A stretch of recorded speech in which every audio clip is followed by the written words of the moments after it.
Assalamualaikum warahmatullahi wabarakatuh. Oke, kembali berjumpa dengan Bung Hasibuan. Semua saudara kami dimanapun berada, baik yang ada di Indonesia, di Malaysia, di Singapura, di Brunei Darussalam, dan di negara-negara lainnya, kami sapa dan kami doakan semoga semua sehat dalam lindungan Allah Subhanahu wa Ta'ala. Amin ya Rabbal 'Alamin.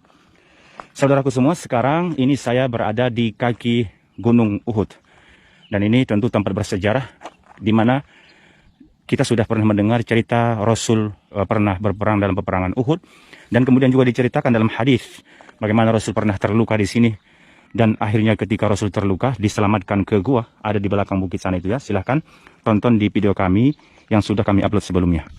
Oke, sesudah Rasul terluka di sana, kemudian dijaga oleh para sahabat Rasul SAW, maka kemudian Sayyidina Ali turun dari atas sana itu mencari air yang bisa untuk membasuh luka baginda besar Muhammad Sallallahu Alaihi Wasallam. Karena ternyata di perang Uhud ini Rasul itu terluka berlumur dengan darah, betapa sangat-sangat merasakan kesakitan karena giginya patah ketika itu, bibirnya sobek, wajahnya pelipis matanya sudah tembus dengan senjata orang-orang kafir, berlumur dengan darah, dan kemudian juga lutut Rasul itu pun terluka. Nah, ini sekarang saudaraku semua akan kita lihat bagaimana dahulu Sayyidina Ali mengambil air untuk membasuh lukanya Rasul SAW, yang diceritakan oleh ahli-ahli sejarah. Sumber air itu berada di bawah kaki Gunung Uhud ini. Ini semua Gunung Uhud. Bisa saudara lihat semua ini Gunung Uhud. Maka Sayyidina Ali datang ke sini untuk mengambil air. Nah, kalau kita lihat sampai sekarang ternyata air itu di sini pun masih ada juga. Ini akan kita coba lihat ke bawah ini. Bagaimana juga perjuangan para sahabat untuk terus menyelamatkan baginda besar Muhammad Sallallahu Alaihi Wasallam. Di semua gunung-gunung Uhudnya bisa dilihat, batu-batunya ini pun warnanya agak berbeda dengan gunung-gunung yang lain. Nah itu, saudaraku, di bawah sana itu masih ada sisa-sisa air sampai sekarang juga. Jadi kalau kita datang ke sini selalu ada air. Ada alirannya di atas tuh, seperti itu turun ke bawah. Oke, diperkirakan seperti disebutkan oleh ahli sejarah, Sayyidina Ali datanglah ke sini untuk mengambil air, dan dia membawa namanya durukoh.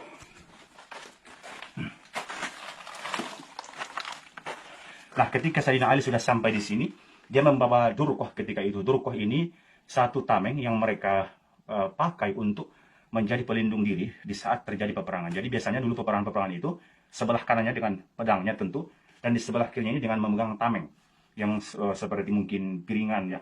Maka ini kita ibaratkan durukoh itu atau tameng yang biasa mereka pakai seperti bentuk piring memang, dan bisa kita masukkan ke atasnya misalnya seperti air, bisa untuk menampung air seperti itu. Maka Sayyidina datang ke sini dan dia mengambil airnya. Ini kita lihat.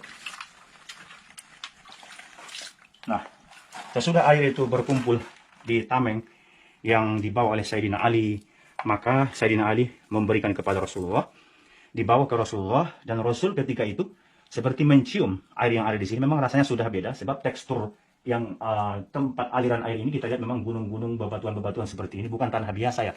Makanya agak lain rasanya. Maka ketika itu Rasul membasuhkan air itu ke wajahnya Rasulullah. Ya, dibasuhkan ke wajah Rasulullah. Di saat Rasul sapukan ke wajahnya, air itu pun mengalir dan menetes ke durukoh yang di situ masih ada sisa air yang lain. Tiba-tiba air itu pun berubah menjadi merah tentunya karena lumuran darah baginda besar Muhammad Sallallahu Alaihi Wasallam. Air itu pun menjadi merah semuanya. Disitulah Rasul baru melihat betapa Rasul sangat terluka. Maka Rasul berkata ketika itu, betapa teganya satu kaum yang mereka menyakiti, melukai wajah Nabi mereka. Itu ucapan baginda besar Muhammad Sallallahu Alaihi Wasallam ketika Rasul sudah melihat lumuran darah. Air yang awalnya seperti ini, bening seperti yang kita pahami air, ternyata sudah berubah menjadi merah bekas darah baginda besar Muhammad Sallallahu Alaihi Wasallam. Allahumma shalli ala Muhammad wa ala ali Muhammad. Tentu satu pelajaran bagi kita betapa dahulu Rasul membawa perjuangan Islam penuh dengan perjuangan, mengorbankan jiwa raganya, dan semua tentu keluarga dikorbankan, waktunya untuk agar Islam sampai kepada kita semua. Oke, sekarang karena saya penasaran dari mana sumber air yang ada di sini hingga sampai sekarang masih ada, insya Allah saya akan naik ke atas nih. Mungkin ada jalan nanti dari sebelah ini.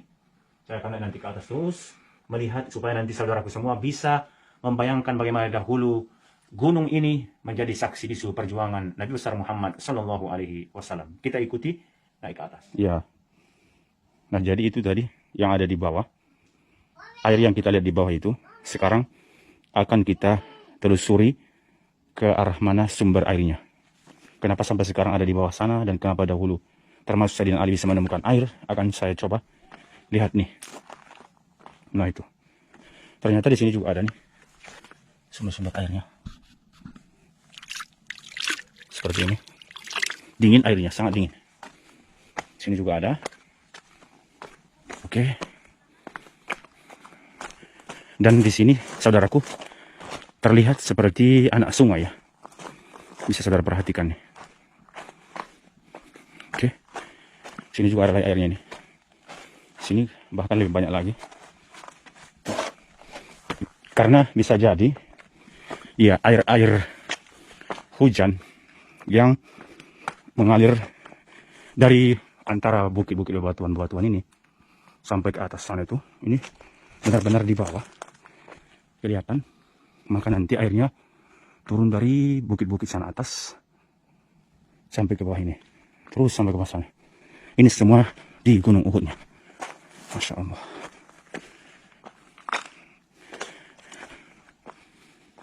Ada juga orang yang berkemah di sini.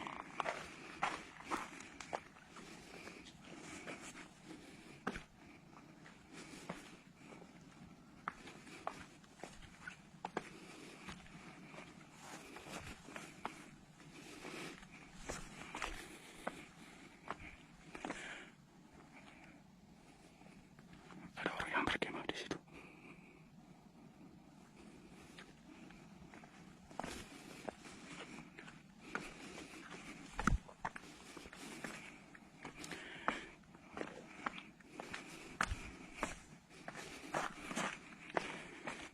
Bahkan di sini lebih dalam seperti kawah, bisa lihat.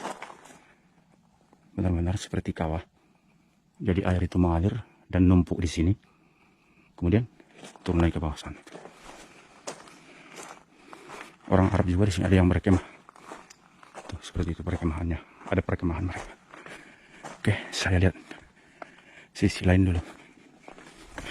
Sumber air atau bagaimana tekstur gunung batu di sini. Benar-benar dari bebatuan-bebatuan saudaraku seperti itu. Oke, saya coba telusuri. Nih.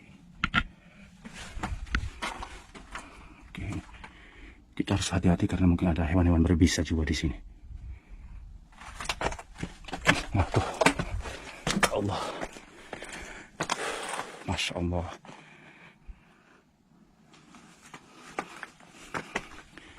Tuh, batu-batunya seperti kecoklatan. Bisa lihat. Di sini di bawah seperti gua-gua.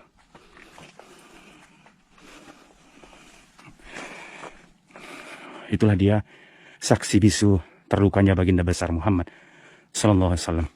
Sekian dulu video ini saudaraku semua, semoga bermanfaat. Wassalamualaikum warahmatullahi wabarakatuh.